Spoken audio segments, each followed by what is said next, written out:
നമസ്കാരം. Raf talk ഫുട്ബോളിലേക്ക് അവർക്കും സ്വാഗതം. യുവേഫ ചാമ്പ്യൻസ് ലീഗിൻ്റെ റൗണ്ട് ഓഫ് 16 നറുക്കെടുപ്പ് കഴിഞ്ഞല്ലോ. ഏതൊക്കെ ടീമുകൾ ആരോടൊക്കെ ഏറ്റുമുട്ടും എന്ന കാര്യം ഇപ്പോൾ എല്ലാവർക്കും അറിയാം. പക്ഷേ എന്ന് കളി തുടങ്ങും? കളി തുടങ്ങുന്നത് അടുത്ത വർഷമാണ്. റൗണ്ട് ഓഫ് 16 പ്രീ ക്വാർട്ടർ മത്സരങ്ങൾ 2024 ഫെബ്രുവരിയിലും മാർച്ചിലുമായിട്ടാണ് ഷെഡ്യൂൾ ചെയ്തിരിക്കുന്നത്.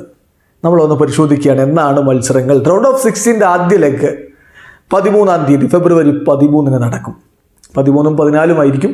നമ്മൾ നോക്കുകയാണ് മത്സരങ്ങൾ. Copenhagen versus Manchester city, Porto versus Arsenal, RB Leipzig versus Real Madrid, PSG versus Real Sociedad, PSV versus Borussia Dortmund, Inter Milan versus Atletico Madrid, Napoli versus FC Barcelona, Lazio versus Bayern. ഈ മത്സരങ്ങൾ നടക്കുന്നത് ഫെബ്രുവരി 13-നാണ്. ആദ്യം പറഞ്ഞ ടീമുകളുണ്ടല്ലോ, അവരുടെ home മത്സരമായിരിക്കും അത്. ഇനി return leg മത്സരം എന്നാണ്? മാർച്ച് 5-നാണ്. മാർച്ച് 5-ന് Real Madrid versus RB Leipzig മത്സരം, അതായത് കളി റയലിൻ്റെ മൈതാനത്തായിരിക്കും.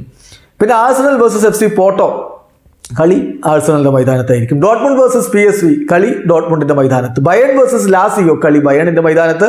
Atletico Madrid versus Inter Milan, കളി അത്ലറ്റിക്കോ മാഡ്രിഡിൻ്റെ മൈതാനത്ത്. റയൽ സോസിഡാഡ് വേഴ്സസ് PSG, കളി റയൽ സോസിഡാഡിൻ്റെ മൈതാനത്ത്.